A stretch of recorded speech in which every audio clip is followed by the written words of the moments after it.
Quiero que abra su Biblia en Mateo capítulo 24, porque Mateo 24 estamos tomándolo como base para el tema que estamos estudiando, que tiene que ver con señales antes del fin. Jesús utilizó estas palabras para indicar a los discípulos lo que iba a acontecer antes del fin de los tiempos. Ya hemos hecho un resumen anteriormente, una antesala basados en los primeros versículos de Mateo 24, diciendo con ello que Jesús estaba en el templo con sus discípulos, y cuando estaba allí se acercaron los discípulos a mostrarle todo lo que estaba pasando en los edificios del templo, y cómo había lujo y cómo había una gran hermosura en ese templo, pero a raíz de una palabra profética que Jesús mismo dijera, el templo mismo fue destruido años después y no quedó piedra sobre piedra como Jesús lo dijo, y se acabó con todo lo que había allí, se destruyó todo lo que había allí porque Jesús lo había predicho o lo había profetizado,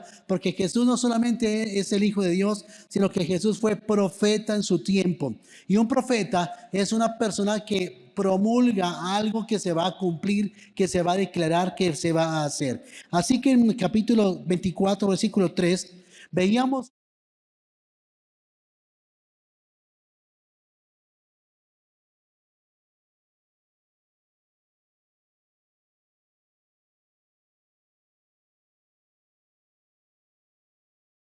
ostentosa, sino de una manera en la cual reconoce su posición, reconoce cuál es su lugar, reconoce quién es Él.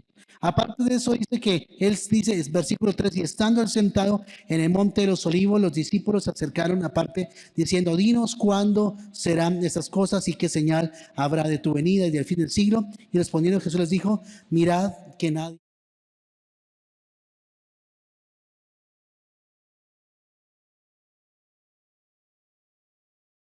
de la aparición de falsos profetas, de la aparición de doctrinas que en los últimos tiempos se iban a manifestar, y que forma parte de esos acontecimientos que Jesús dijera que iban a suceder en el fin de todos los tiempos.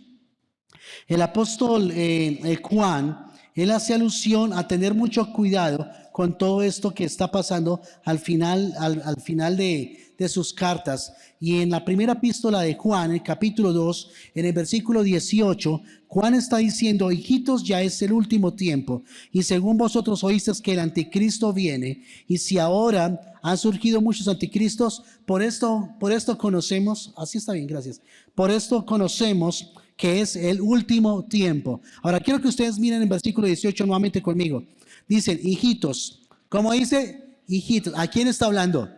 A nosotros. Jesús lo hablaba a sus discípulos, pero ahora Jesús lo está hablando a través de Juan a nosotros, diciendo a nosotros, hijitos. Estoy en la primera carta de Juan, capítulo 2, versículo 18.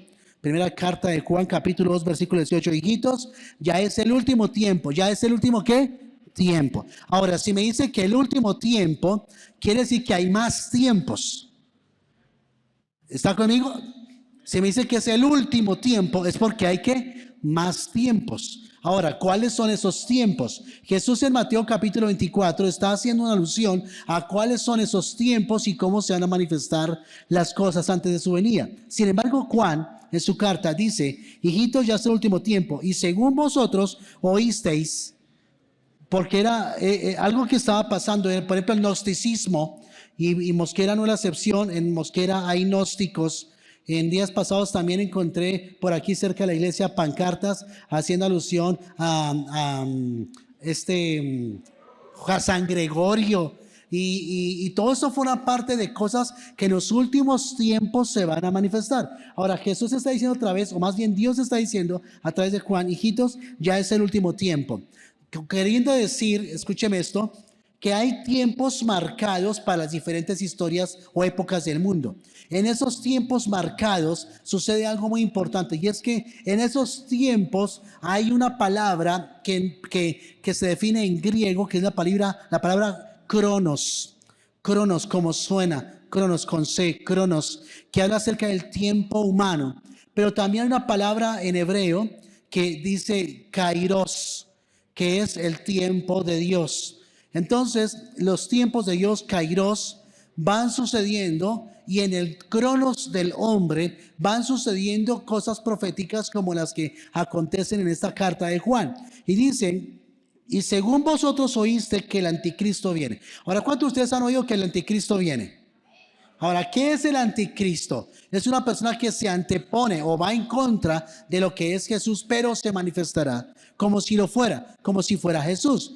Y es muy peligroso este tiempo porque muy fácilmente se levantan personas a decir, vengan que esta es la iglesia de sana doctrina, vengan que esta iglesia es la que salva, vengan que aquí sí está Dios, venga que.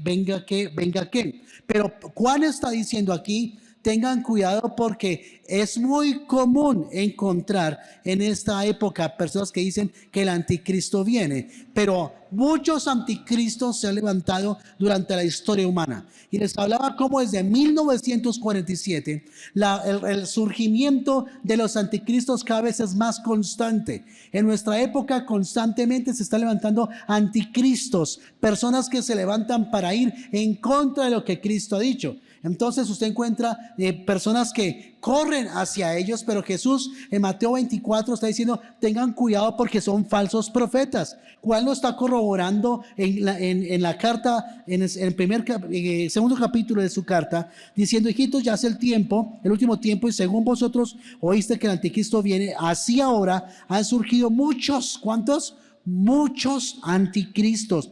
Por esto conocemos que es el último. ¿Es el último?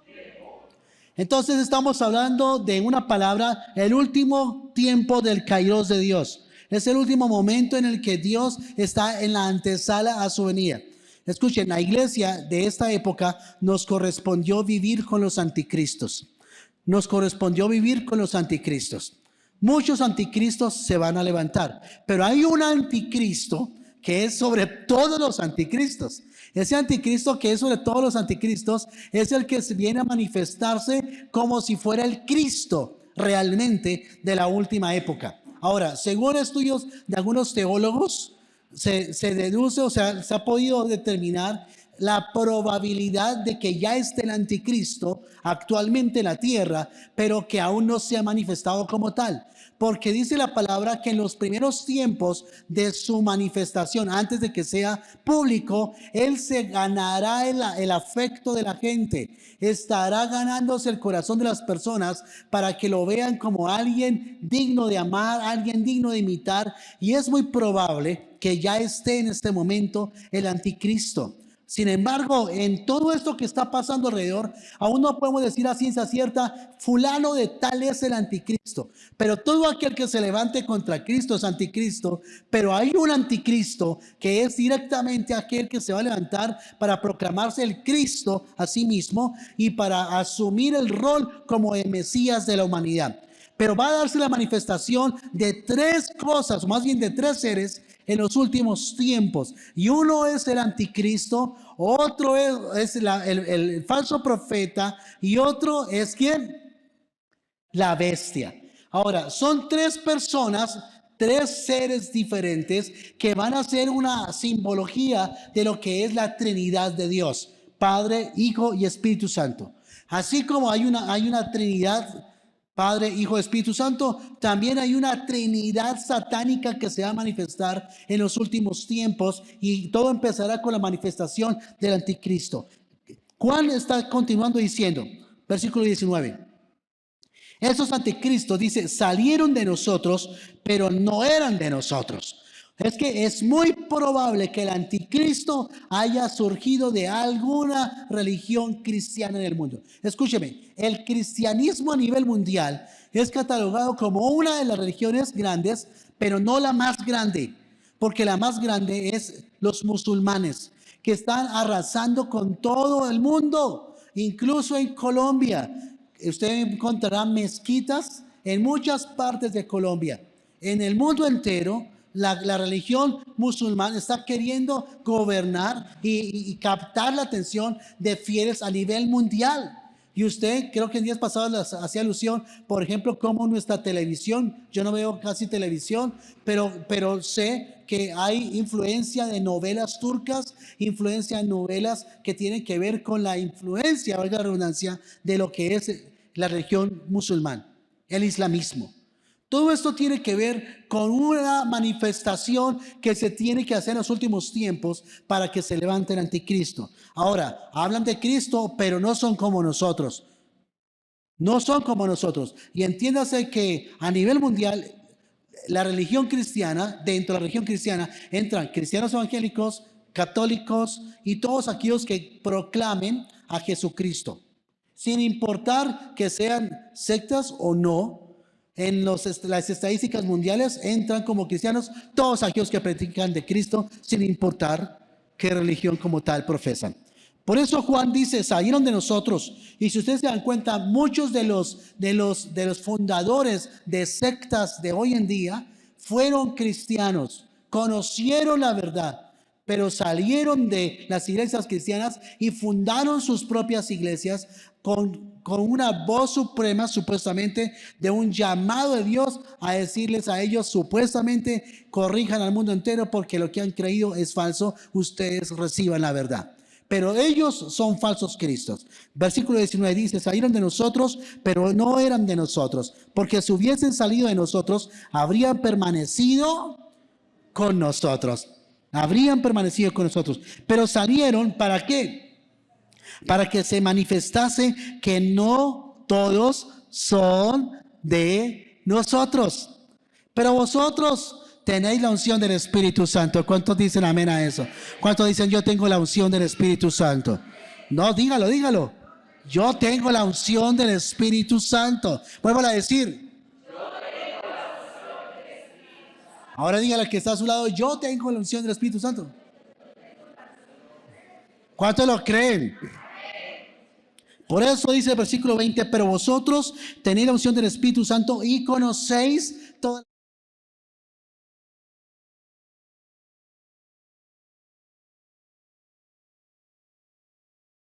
Cuando hay un falso Cristo. ¿Cuántos dicen amén?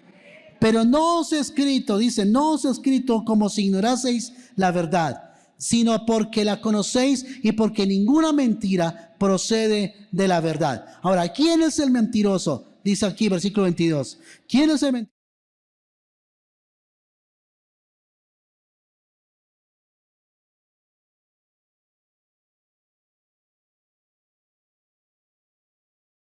Que Jesús no es Dios. ¿Pero aquí está diciendo que Jesús es el Cristo? Este es anticristo. Mire, ¿quién es el mentiroso sino el que niega que Jesús es el Cristo? Este es anticristo, el que niega al Padre y al Hijo. Vean ustedes, porque aquellas iglesias, por ejemplo, los unitarios que predican solamente uno y ya los dos nada que ver. Aquí es un versículo clave para decir, este es anticristo que niega al Padre y al Hijo. Todo aquel que niega al Hijo tampoco tiene al Padre. El que confiesa al Hijo tiene también al Padre. Lo que habéis oído desde el principio permanezca en vosotros. ¿Y qué es lo que hemos oído desde el principio? Que Jesucristo es Dios, que el Padre es Dios, que el Espíritu Santo es Dios. No son tres dioses diferentes, es un solo Dios en la manifestación como Padre, como Hijo y como Espíritu Santo. ¿Cuántos dicen amén a eso? Así que podemos creer en la Trinidad. Dios como Padre, como Hijo y como Espíritu Santo. No tres dioses. Oye Israel, Jehová vuestro Dios, Jehová uno es. Ahora, ¿cómo podemos entender este misterio de la Trinidad? Hay una característica bíblica, un atributo bíblico de Dios para poder definir la Trinidad. Y es la omnipresencia. La omnipresencia habla de que Dios es el único en el universo entero que puede estar en todo lugar al mismo tiempo. Como Él puede estar en todo lugar al mismo tiempo, entonces Él puede al mismo tiempo manifestarse como Padre, al mismo tiempo manifestarse como Hijo y al mismo tiempo manifestarse como Espíritu Santo. Como nosotros no podemos hacerlo, porque si estamos aquí no podemos estar al mismo tiempo cocinando o comiendo. Entonces nos cuesta entender esto. Pero Dios nos ayuda con otro atributo suyo para poder comprender por qué Él puede estar en todo lugar. Porque Él también es omnipotente. Él es también, ¿qué? Omnipotente. Quiere decir que Él puede estar en todo lugar al mismo tiempo y manifestarse como Padre, como Hijo y como Espíritu Santo. ¿Cuántos dicen amén? Pero también otro atributo, y es que Él es omnipresente. Él es ¿qué? Presente. Está en todos los tiempos, está en todos los lugares, está en todos los momentos al mismo tiempo. Son atributos propios de Dios que hacen que podamos entender la Trinidad suya. Sin embargo, Juan continúa diciendo, versículo 22. Versículo 24, perdón, dice: lo que habéis oído desde el principio permanezca en vosotros. Si lo habéis oído desde el principio,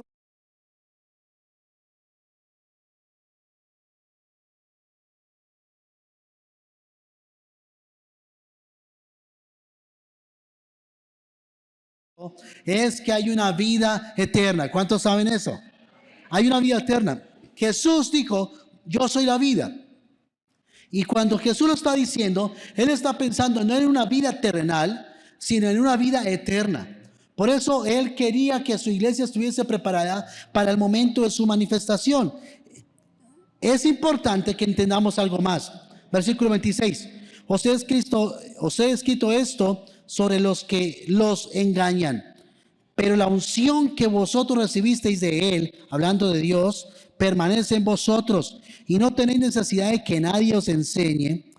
Y no tenéis necesidad de que nadie os enseñe. Así como la unción misma os enseña todas las cosas y es verdadera y no es mentira, según ella os ha enseñado, permaneced en Él. ¿En quién tenemos que permanecer? En Cristo. Así que si se levantan falsos cristos en esta época y escuchamos de ellos: vengan por aquí, o yo soy el Cristo, no le hagan caso, porque es una manifestación de estos últimos tiempos. Versículo 28. Y ahora, hijitos, permaneced en Él, para que cuando se manifieste, y escúcheme esto, cuando se manifieste, porque es que una cosa es el rapto de la iglesia y otra cosa es la venida de Cristo. Lo primero que se va a dar antes de que Cristo venga es el rapto de la iglesia. No sabemos cuándo va a suceder. Mientras que esto sucede, van a levantarse muchos falsos cristos para tratar de engañar aún a los escogidos. Usted y yo somos unos escogidos. Escúcheme esto. Pero cuando Cristo venga, todos los que hemos reconocido a Jesús como nuestro Señor y Salvador, seremos raptados en un abrir y cerrar de ojos. ¿Usted puede abrir y cerrar los ojos? Así de rápido. ¿Cuántos han visto la propaganda esa que al final de la propaganda dicen ley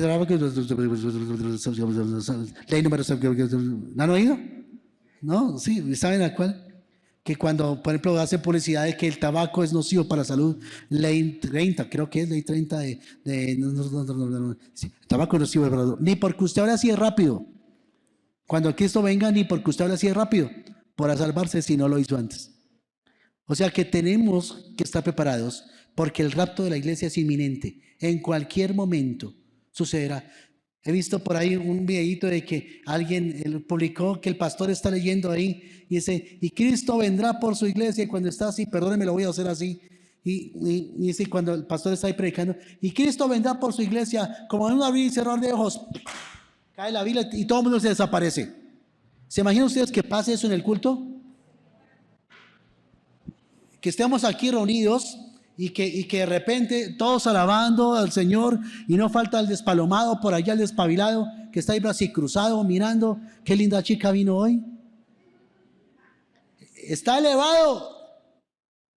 Y cuando abre sus ojos se da cuenta que todo el mundo se fue y él se quedó. Por eso tenemos que estar preparados, porque su venida será como en un abrir y cerrar de ojos. De la que está a su lado, tenemos que estar listos. ¿Cuántos dicen amén? Ahora dice, versículo 28, ahora, hijitos, permaneced en Él, para que cuando se manifieste, esa es la segunda cosa que va a pasar, que Cristo se va a manifestar en las nubes, porque primero somos raptados y después Él viene. Y cuando Él venga, dice, todo ojo lo verá. Y ahí sí los que no creían, creerán, pero ya no habrá nada que hacer. Y dice,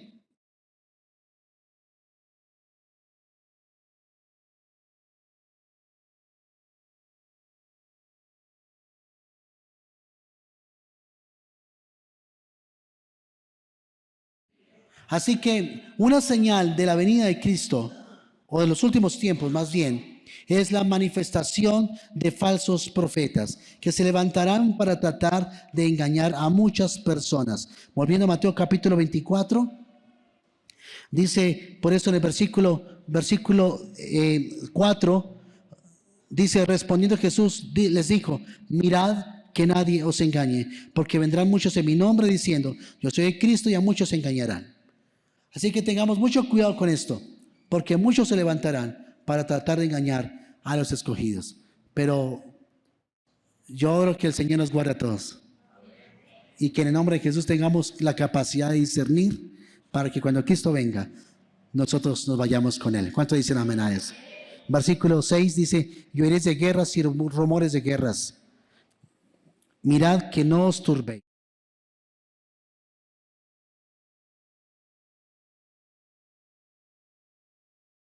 Simultáneas pasarán. Se levantarán falsos cristos y habrán guerras y rumores de guerras.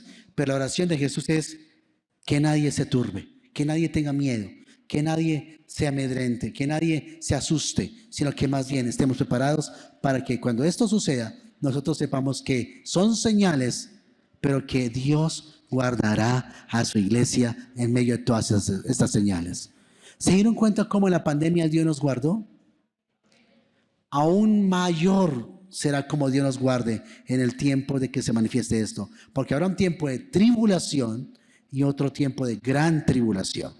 Estamos viviendo el tiempo de la tribulación, pero solamente esto será inicio de dolores. Pero que Dios nos ayude. Amén. Colóquense sobre sus pies y vamos a orar. Y vamos a pedir al Señor que nos bendiga y que nos ayude para estar preparados para su venida. Porque cuando Cristo venga, yo quiero irme con Él. Yo algo que yo sueño y que le pido a Dios, que en su voluntad lo permita. Yo no quiero experimentar la muerte de mis padres ni de mis suegros. No quiero experimentar la muerte de alguien cercano, sino que más bien cuando Cristo venga nos lleve a todos al mismo tiempo. ¿No es más rico? Sí, algunos no conoceremos la muerte, espero yo. Pero si la conocemos, que cuando nos muramos nos vayamos con Cristo. Hay dos maneras. Y una es, escúcheme esto, la Biblia dice que cuando Cristo venga, dice, los muertos en Cristo resucitarán primero. ¿Sí? Y segundo, los que hayamos quedado seremos juntamente raptados en las nubes y nos vamos con Cristo. Pero sea que vivamos o sea que muramos antes de que Cristo venga, nos iremos con Cristo en el nombre de Jesús. Y a Él sea la gloria